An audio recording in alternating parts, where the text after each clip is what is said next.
today we're talking about diet culture, and I figured there's no better place to talk about diet culture than in front of my pantry that's filled with all the foods.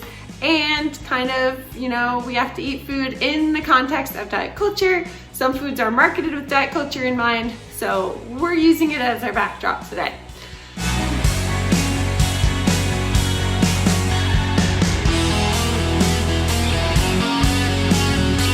So diet culture worships thinness, and thinness is seen as being morally good, and so you want to achieve thinness to be good, and other body sizes, if you have them, you're bad. Diet culture also promotes weight loss as a way of achieving higher status, and so we're all supposed to try to lose weight if we are not at a so-called normal weight. Diet culture also demonizes certain ways of eating and uplifts others, so that's where we get like demonization of like fast food, for example, and uplifting of clean foods. What does that even mean? Who's eating dirty food? So diet culture worships thinness, promotes weight loss, and demonizes certain ways of eating.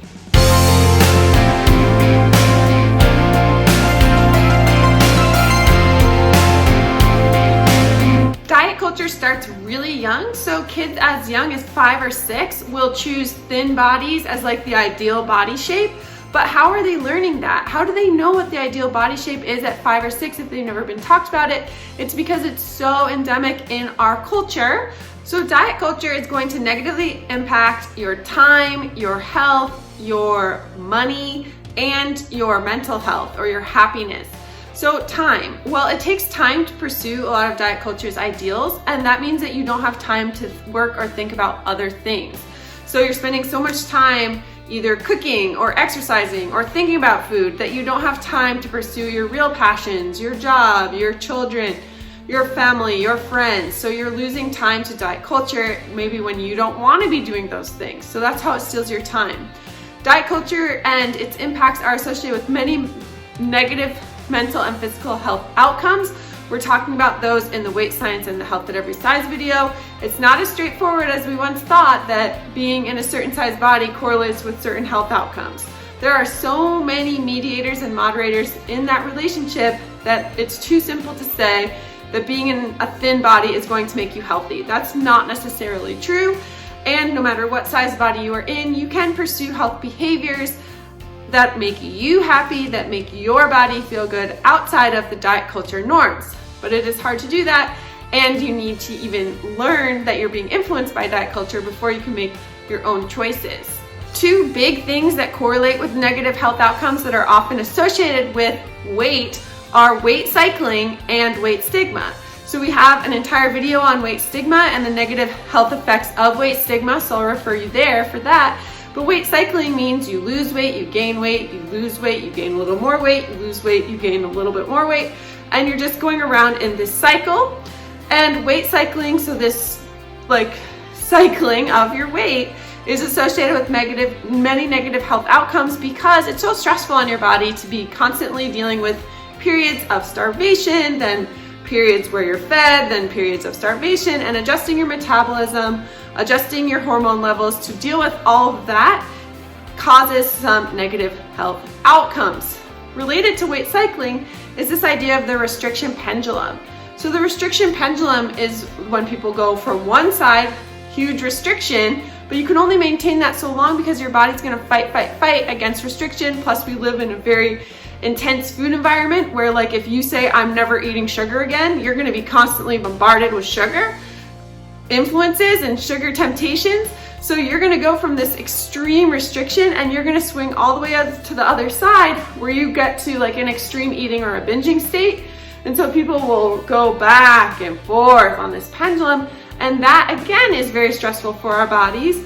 Whereas if we never entered this really restrictive, like no sugar phase, we would be able to eat sugar in our lives in a welcoming, non-restricted way where we would never get to the restriction, we would never get to the binging. So trying to work on a food relationship, and we'll talk about intuitive eating, where we make peace with food, we do not enter into these restrictions because we know that they'll send us to the other side, can be a really powerful way of combating diet culture and getting yourself to a place with food that is kind of like stable and neutral.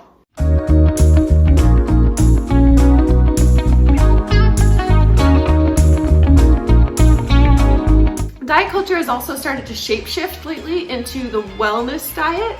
That's because diet became kind of a four-letter word, especially with millennials and Gen Z. They don't want to talk about diets anymore. So diet companies like Weight Watchers rebranded themselves to be wellness plans. So they're not diets, they're lifestyles. So the wellness diet has a focus on the purity of food. So they often advocate clean foods or not eating processed foods. Most foods are processed in some way, so this is a stupid guideline. They're usually just using processed foods as like a shorthand for good or bad foods. But there's all sorts of situations in our lives where we might want a highly processed food versus a sweet potato that is less processed. So allowing space for all of the foods in our diet is so important. Diet culture does this like categorization, and wellness diet does this categorization into virtue and vice foods. So some foods are like held up as really great for us.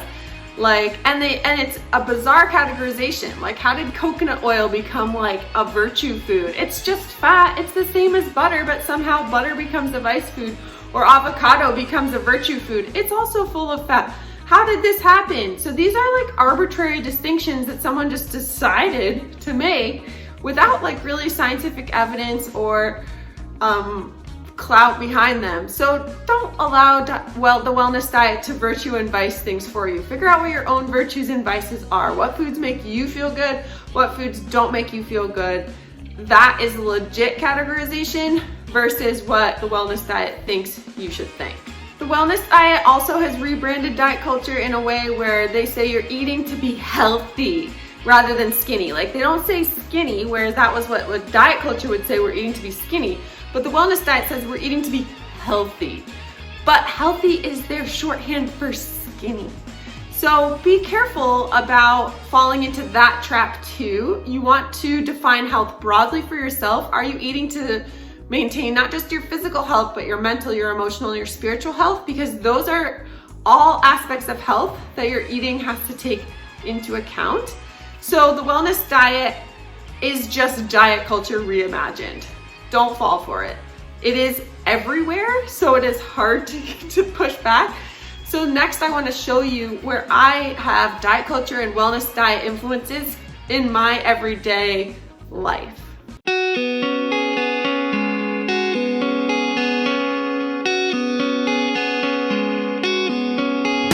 So we're starting in the bedroom because obviously when I get out of bed, this is where I'm starting. I'm not in my pajamas, I'm totally dressed. But the first thing I do when my alarm goes off is that I get my Apple Watch and I take it off its charger and I put it on. And the Apple Watch is a great tool, but it also has some instances of, or some influences of diet culture because it has an activity tracker. So if I go to the activity, it's tracking my activity on the watch, and it is going to tell me all sorts of things about my activity, including how many calories I've burned doing different activities.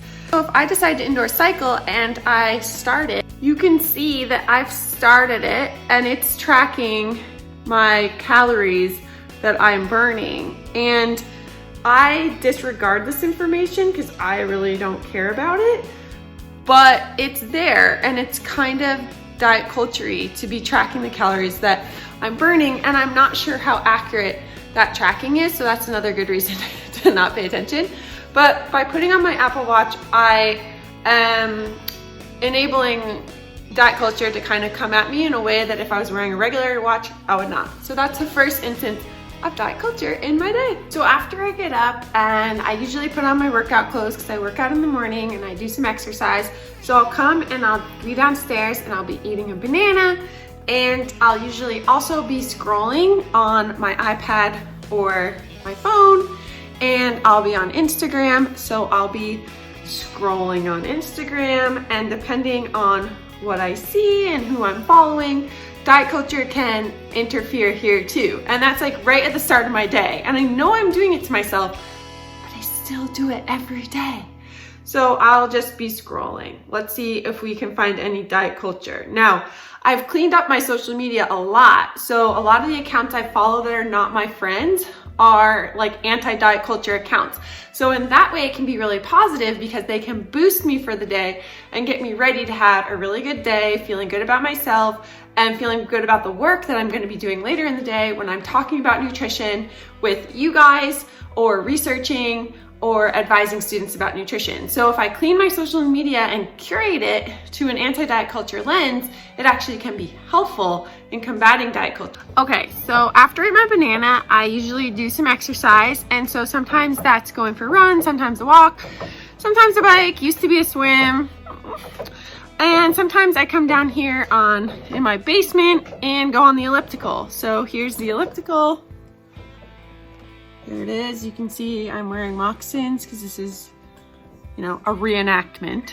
And what I wanted to show you is the elliptical also has diet culture because the elliptical has this control panel. So the elliptical has this control panel, and on the control panel right here is calories per hour. So it's telling me how many calories I'm going to burn per hour on this elliptical. And that again is diet culture. So not only do I have the Apple Watch going at me for calories, but the elliptical's doing it too. How helpful. But again, this is highly inaccurate. I don't know how it's basing on this. This doesn't have heart rate or anything, or if you use the arms, it doesn't have heart rate. So I don't know how it's doing it. So I literally don't look at it at all. I don't pay any attention. Okay, so after I work out, I then have breakfast, and you see my breakfast in the protein video. Remember, it's really weird. It's like oatmeal plus cereal plus milk, but I really like it. So I'm having my breakfast. So I have oatmeal and the cereals. Usually I top with multiple ones, but on part of the cereals, you can probably find diet culture. So let's see what we can find here. Basically, they're just telling you to ban boring, eat vibrantly. They want you to eat these multigrain squares and feel like, I guess, like an alive person for eating multigrain squares, which they're good, but they're not like orgasmic. And then we have this cinnamon flakes, and I actually like these quite a bit. But these are a bit of diet culture because they are toasted cereal made with flours from garbanzo beans, red lentils, and navy beans. And then they have some health claims about that. And they're also free from, so they're not organic, but they're similar. And why are they made with all these flours? I don't know. But my husband bought these for me, and I like the flavor, so we continue to buy them. But the fact that they're a cereal made basically from a bean blend of flour, this is a little diet culture-y. Delicious, but diet culture. Cereal doesn't have to be made from beans to be fine for you. So to even it out, I've got these whole wheat squares. While I'm eating breakfast, I'm usually answering emails if I'm feeling very motivated, but sometimes I'm just reading the news or reading Twitter. So again, when you're on Twitter, if you don't have your social media feed cleaned, you're going to be subject to a lot of diet culture. Even though mine is like relatively cleaned from most nutrition accounts that are not Health at Every Size or Intuitive Eating, I will still get influences of diet culture on my Twitter feed. Okay, so after I doom scroll through Twitter, I need to clean it of political influence, I think, because clearly that's a problem. I have before and then slowly crept right back. Then I will take a shower, get dressed, go to actual work in the room over. And in my actual work, I encounter quite a bit of diet culture because I study nutrition. And so I get like a daily digest each week that actually has all the nutrition research that's come out in the last week. And the majority of that is diet culture. So even just by reading that digest, I'm getting very fat phobic and diet culture-y articles. So that's another way that diet culture intrudes on my thinking and my thought patterns. When I have lunch, I usually just make my own lunch, but I have been eating these Honey Mama chocolate things lately, and they're actually a great example of diet. They're delicious, and my mom gave them to me, but they're also an example of diet culture because on the front they have no gluten, soy, dairy, or grain, and they are made with sprouted almonds, raw Peruvian cocoa, and raw local honey. And on some of them, they actually say keto friendly as well. So they're like built towards keto diet. So even though these are wonderful like chocolate snacks, oh, right here, paleo. So because it's marked with paleo, this is like diet culture-y. It's delicious. It could just be a delicious chocolate snack, but instead it has to market itself as paleo. When I'm ready to make dinner, there's usually there's two recipe sources that I get a lot of my recipes from. One is called Smitten Kitchen and one is the New York Times cooking page. They're both really easy to search, so I like to search them for recipes and then I'll use them. Both of them are really not very diet culture-y, so that's awesome, right? Like I can get recipes without a lot of like health labeling or health shaming or health marketing. So I would definitely recommend using like neutral recipe sources. Also, I have a bunch of cookbooks that I can go to for recipe inspiration, but you can see some of these are diet culture-ish as well and result from a different lifetime, it feels like now. But up here we have the Cooking Light annual recipes. Those are hugely diet culture-y. I really should get rid of those because I never use them. And then we also have this Clean Start cookbook that my husband got when he was seeing a naturopath. So it has some good recipes, but it's diet culture. But we have over here a bunch that I feel like are really, oh no, we still have diet culture in the cookbooks over here. Deceptively Delicious is like about hiding vegetables in your food for kids. I just did a project that used it once. But we also have 100 Days of Real Food, which is an insanely diet culture cookbook I would not recommend. I need to get rid of these. Why do I have them? And then we also have True Food by Andrew Weil, which is a diet culture name. But in between these diet culture cookbooks, we have some that are really great resources. So like How to Cook Everything Vegetarian, Everyday Dory, Jerusalem, Fast Food, Good Food is by Andrew Weil. It has diet culture in it, but it also has some really great recipes. The Heart of the Plate, Dinner, Small Victories, Every Day, Smitten Kitchen Every Day, Plenty, All About Dinner, Dinner for Everyone, Smitten Kitchen Cookbook, How to Cook Everything Fast. All of those cookbooks I feel like are really wonderful resources, and even when they have some diet culture, I have to ignore it, but it is there. So again, diet culture is everywhere. So then at the end of the day, usually I end up here on the couch with my blanket, just chilling out, either watching Netflix, which has many good programs, but also some diet culture programs. I'm watching Schitt's Creek right now, and there's some diet culture references in Schitt's Creek for sure. Mostly really funny though.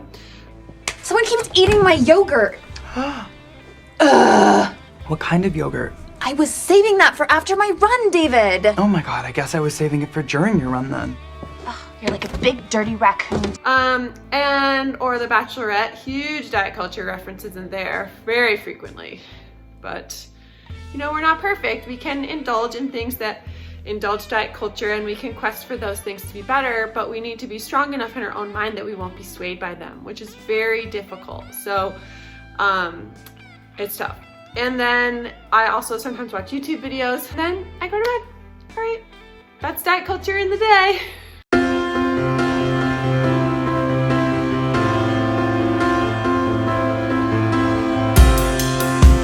All right, so how can we overcome diet culture or the wellness diet?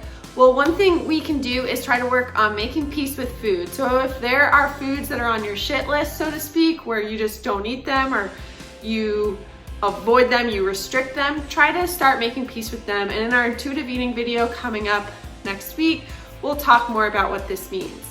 Another thing you can do is really clean out your social media feed. I mentioned that in my day of the life, I've had to clean it out. I keep cleaning it out. I need to clean some of it out still. So make sure that your social media feed isn't bombarding you with the wellness diet or diet culture at all times. Other things that you can do to combat the wellness diet or diet culture, you can make food choices from a place of abundance rather than a place of deprivation or restriction. So think about making choices about food from a place of like, I can have all the foods, what food feels best for me today. I realize this is hard in certain food insecurity settings, but it's a mental shift where you're allowing the full range of foods to be possible for you rather than really narrowing down and like limiting certain macros or certain types of food. So that's another way to combat the wellness diet or diet culture.